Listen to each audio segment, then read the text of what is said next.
ဒီဆိုင်လေးကိုမြင်လာမသိဘူးဒါကကြံရောင်းနေရဗျာကြံတစ်ခွက်ကို 10k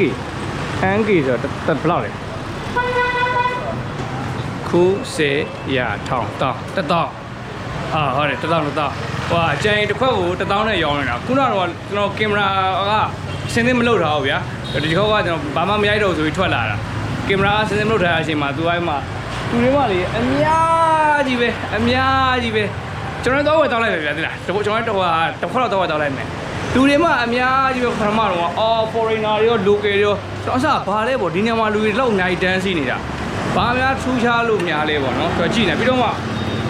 ကျန်ရောင်းတာဖြစ်နေဒါပေမဲ့ကျွန်တော်ထင်နေပြသေးလားအဲ့လိုနိုင်ငံခြားသားတွေပေါ့နော်တခြားသူတွေနဲ့စီးပွားရေးလုပ်တဲ့အခါမှာရိုးသားမှုကနံပါတ်1ပဲဒါဟာသူဈေးနှုန်းကိုတစ်ခါတင်ထားတဲ့ခါကျတော့foreigner တွေနဲ့ကျတော့လေလွယ်လွယ်ကူကူဝယ်မယ်ဆိုပြီးဆုံးဖြတ်ချနိုင်တယ်ပါပေါ့နော်ဆိုတော့အဲ့ဒီမှာကြည့်အဲ့လို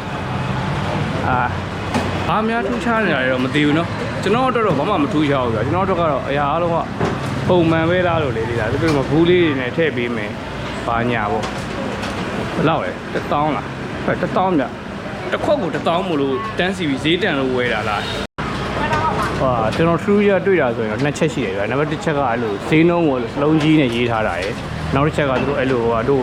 ဗာလေပပတီတို့ပေါ့လို့မျိုး packaging ကိုတခြားလုပ်ပေးထားတာလို့ဘလို့မျိုးတခြားပေးပေးထားတာဒီနေ့ချက်တွေနဲ့သူက unique ဖြစ်နေရတာပြိုင်ဘက်ကင်းနေရတာမိုက်တယ်နော်မိုက်တယ်ပြီးလို့ချင်းဒါကdata ထွက်လည်းဖြစ်တာပေါ့နော်ကြံရေးဆိုတော့မိုက်တာပဲ Can you tell me what is your shop secret Okay. Maybe he is secret because of him maybe because of him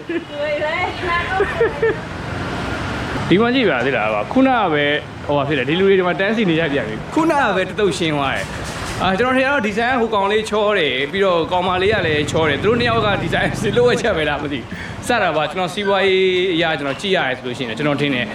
ဒီသူတို့ဆိုင်နံပါတ်1ချက်ကဈေးနှုန်းကိုအဲ့လိုရှင်းရှင်းလင်းလင်းရေးထားတယ် price ကလည်း unique ဖြစ်တော့တယ်ဗျာဒီနားတစ်ဝိုင်းမှာဆိုရင်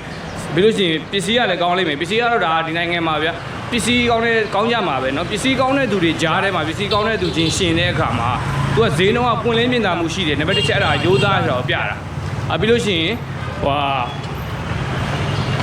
သူတို့ရဲ့ packaging ပေါ့နော်သူတို့ရဲ့ထုတ်ပိုးမှုပုံစံကပြောမယ်ဆိုရင်ပြအစစ်မြင့်လိုက်တာကြံရီကိုအစစ်မြင့်ပြီးရောင်းလိုက်တာကြံရီဆိုတာလမ်းဘေးမှာရောင်းနေတာတခုမဟုတ်တော့ဘူး packaging နဲ့လုံးဝဘယ်တီတို့ပါလို့မျိုးအစစ်မြင့်လိုက်တာ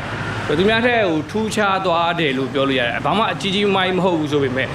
ဒါကသူတို့ဆက်ကိုကြိုင်မကင်းဖြစ်သွားစေရလို့ကျွန်တော်တို့မြင်တယ်